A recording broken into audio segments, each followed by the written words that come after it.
Right now, the world seems obsessed with religious wars, sectarian violence, and theological debates. Well, the sources issue a massive, urgent course correction for the ummah, the global Muslim community. The directive is blindingly clear. Stop the sectarian infighting immediately.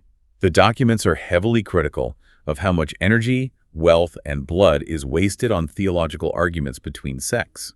They explicitly define sectarianism, referencing verse 6.159, and the promotion of nation-state sects, referencing verses 30.31-3d2, as acts of tuqut.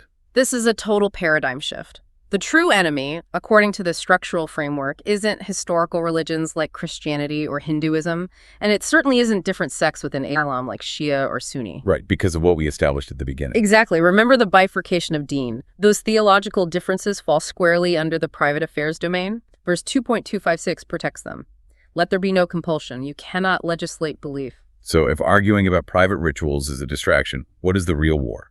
The real war, the current ideological war, is strictly with Dini secularism and the systemic collective oppression it enforces globally. And the ultimate weapon of that oppression, the primary tool of the predator elite, according to the text, is riba, usury, the global interest-based economic system. The Quran literally defines riba as a war with Allah in verse 2.279. It does. I want to linger on this mechanism for a moment. Why is riba considered the ultimate evil in this framework? Because of how it functions mechanically. Riba allows the predator elite to extract the life force, the labor, and wealth of the population without producing any actual value. It is mathematically designed to funnel wealth upward, ensuring that the rich get richer simply by holding capital, while the poor are perpetually enslaved by debt. It is the systemic mechanism of sucking blood. So while the ummah is currently distracted, fighting over the minutiae of private rituals, arguing over how to position their hands during prayer, or labeling one another as kafir or non-believers over theological nuances, the predator elite are laughing. They absolutely are. They use the country-state flag god idol as their first line of defense to keep the ummah divided by artificial borders. They say, look, you are a Pakistani Muslim and he's an Afghan Muslim, you must fight for your flag.